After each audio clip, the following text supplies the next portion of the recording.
आरा बलिया बक्सर कब झड़िया कब टाटा 2000 देखी घाघरा उठ गए।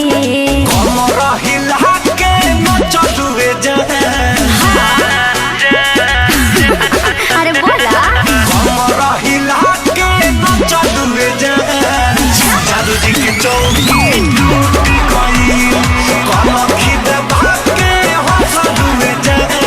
जादू जी के चौकी टूट गई। अरे टूटी तबे ना जुटी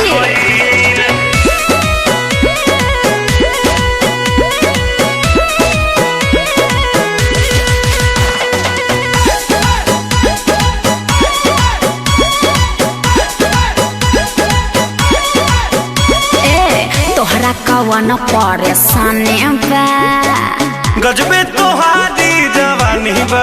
हाँ तो तोहरा का बुझाता 500 के नचनिया बनी। अरे तेगो भैंसिए खोल ले जो।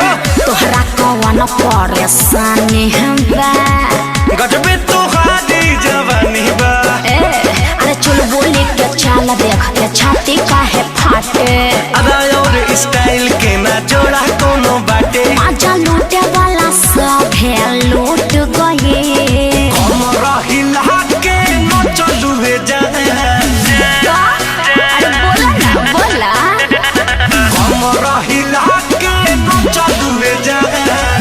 जादू जी के चौकी टूट गई। जादू जी के चौकी टूट गई। टूटी ना टूटबे करी।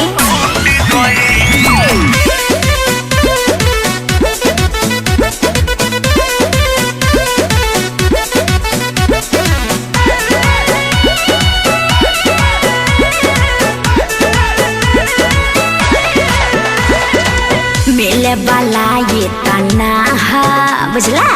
घर बोला तोहरो काहे बताई तहरा के हो लगलू टेढ़ होए। हाँ तो का चिचकारी मिले वाला ये तना घर बोला तोहरो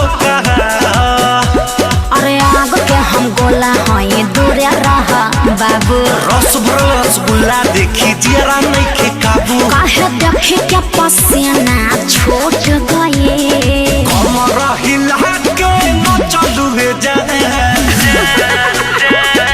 हमारे काम ही है जादू जी के चौकी टूट गई। जादू जी के चौकी टूट गई। अरे इतने ना कल पांडे जी के यहाँ भी 2 चौकी टूटल रहे।